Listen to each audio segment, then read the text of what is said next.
Welcome back. All right, so we're going to review the next group of 3 games. And I got 3 games on that board, 3 games on that board. And I'm going to do another board with 3 games.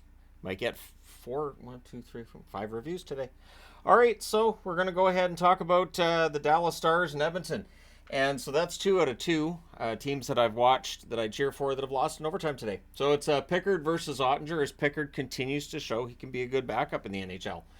Kulak has a net drive that's defended. The Oilers have a 3-on-1 that misfires. The shots are 3-1 for Edmonton, 5 minutes in. The Oilers press at 6 minutes. The Stars get stuck on 1 shot for a while. We get a power play for Edmonton. McDavid has a net drive that's blocked. That power play is killed off. Perry's denied. Ottinger holds on there. The Oilers press with 7.5 minutes left. Ben to Johnston gets picked off at the net. Post for McDavid on an open net. No idea how he didn't bury that. That's cleared out. Haskinen's then denied. As the Stars press with 37.4 seconds left, Dallas goes to the power play. So it's scoreless after 1. We go to period number 2. Haskinen's denied on a rush, and then Marchment is not. He buries a rebound in close. Johnston with the assist at 1:08. It's 1-0 for Dallas. McDavid's then denied on a rush. The Oilers press, and they score. Bouchard wires one from the left circle. Ekholm and Perry with the assists at 2:03. It doesn't stay 1-1 for very long, as at 4:47, on a cross-crease pass, Harley buries one. Duchesne and Heiskanen with the assists. Otter poke checks McDavid, so Ottinger with a nice poke check, but then the Oilers set up and they score. Perry ties it. McDavid and Draisaitl with the assists at 6:55. That's tipped in close. I'm going to agree with Jack Michaels. I don't think we've ever seen where 3 MVPs have been on the same line together. I'm going to say that Perry being on line with McDavid and Draisaitl, that's something different. The Oilers press with 8.5 minutes left. There's too many Stars on the ice. The Oilers get a power play. Becomes a 5-on-3. The Oilers have trouble hitting the net. I think Draisaitl hit a post during that, but yeah, that's killed off. Stars press with 3.5 minutes left. With 2:02 left, the Stars draw a power play, and that leads to a shorthanded goal. It's Ryan from Nugent-Hopkins at 18:42. My favorite scoring play in the NHL is Ryan from Nugent-Hopkins, since it's Ryan Nugent-Hopkins. Works. So that was a 2-on-1 rush. Now, the Stars, to their credit, they do get it back and tie it at 3. At 19:02, it's Duchesne from Marchment. He buries a loose puck. Lots of goals in that second period. The long change making a big difference in that one. It's 3-3 after 2. Third period, full Stars power play to start. It's killed off, and then the Oilers rush the other way. Shots are 3-1 for Dallas at 5.5 minutes. Suter has a screenshot that's held. The Oilers press with 9.5 minutes left. Bouchard to Draisaitl. There's a near miss there. The Stars press with 2.5 minutes left. The Oilers then get some pressure in the final minute, but we're going to overtime. The Oilers control early. They end up drawing a power play, and they score on their first shot. It's Bouchard from Draisaitl at 29 seconds. Just face-off win and buried. The Oilers win in Dallas 4-3 in overtime. They go to 32-18-1 on the season. With the overtime loss, Dallas 34-14-7. Shots on net, 7-6 Oilers in the first, 16-10 Dallas in the second, 6-5 Edmonton in the third. They had the only shot of overtime. That's all they needed. Final shots 27-24 for Dallas. Power plays, Edmonton 1 for 4, Dallas 2 for 3. The hits 31-25 for Edmonton. Pickard saved 24 out of 27. Ottinger, rough day statistically, 20 saves on 24 shots. But he did have the nice poke check on McDavid, so, right? All right, next one on this board, Ottawa and Chicago. So this is a game that if all 13 games tonight were going on at the same time, I would not have watched this because these teams are far out of the playoffs. And Ottawa took that winning streak of them that they had going on, and against Anaheim and Chicago, they've blown it. So Korpisalo versus Mrazek. Sanderson with a near miss on a rush. The Hawks press at 2.5 minutes. The shots are 3-1 Chicago, 4 minutes in. The Hawks press at 8 minutes, but they're kept to the outside. Gregg misses one wide from in close. The Hawks press with 7 minutes left, and eventually a puck goes in off Foligno's skate. The Sens thought about challenging, but they didn't. Probably the right call. It was off the outside of the skate, and I don't think there was a kicking motion. But Foligno gets that one from Kurashev and Bedard at 13:29. Connor is back. And he had an assist in the first game. He has an assist here in the second game back. He's just back. Ref takes a puck to the face. He exits for repairs. He would come back in. Refs are tough.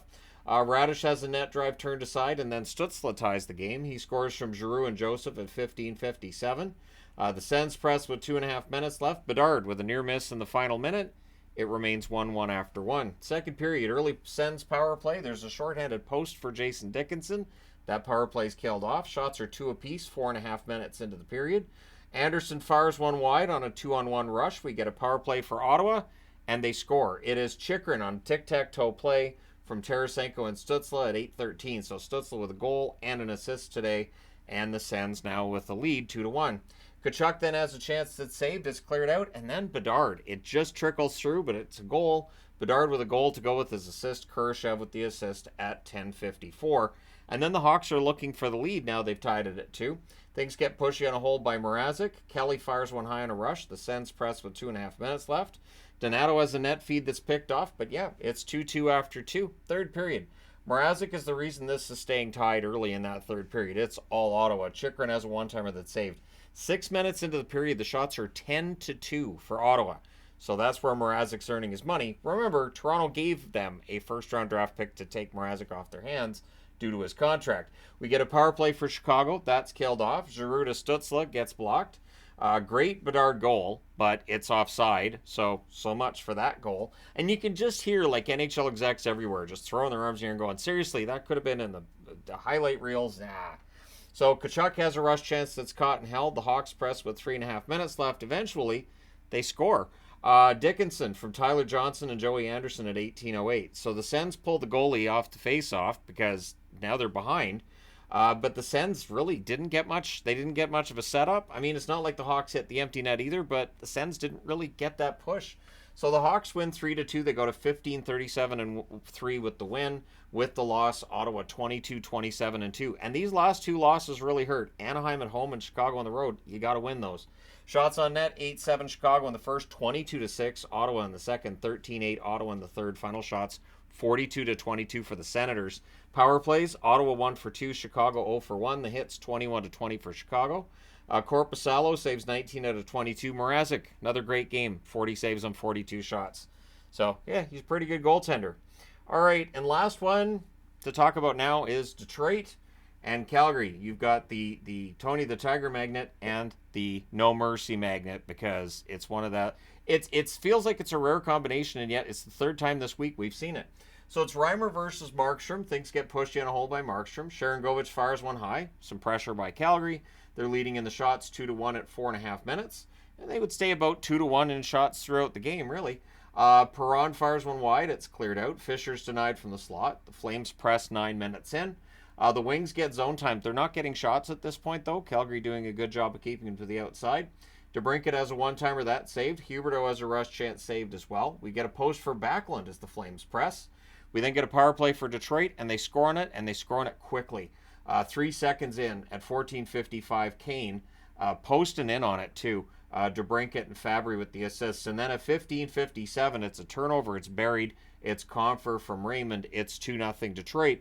The crowd gets really quiet. That's totally against the flow of play. 2 minutes of 4-on-4 with 1:47 left. DeBrincat's denied in the closing seconds. So it's 2-0 Detroit after second period. Wings press at 3.5 minutes. Pospisil has a rush chance that's held. We get 2 minutes of 4-on-4. A minute and 19 seconds of 4-on-3 for the Wings, which leads to a loud booing from the crowd, and the Wings would score.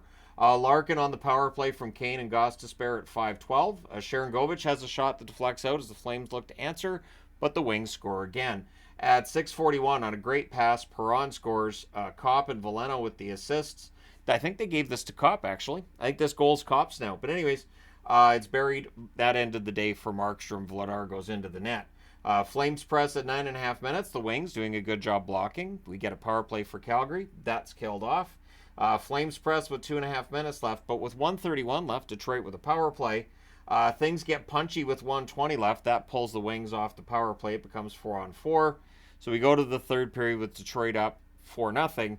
Everything gets killed off to start the third period. Flames press after their power play is done. Hanifin has a shot that's held.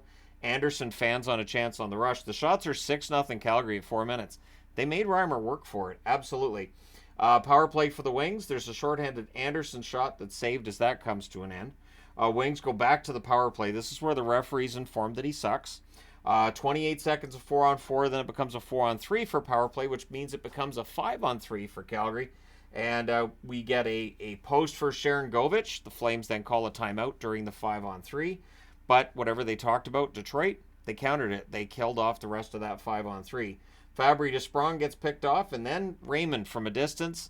You can either look at this as a goal that's a little bit leaky for Vladar, or one where the defense just kind of watches Raymond go for a skate.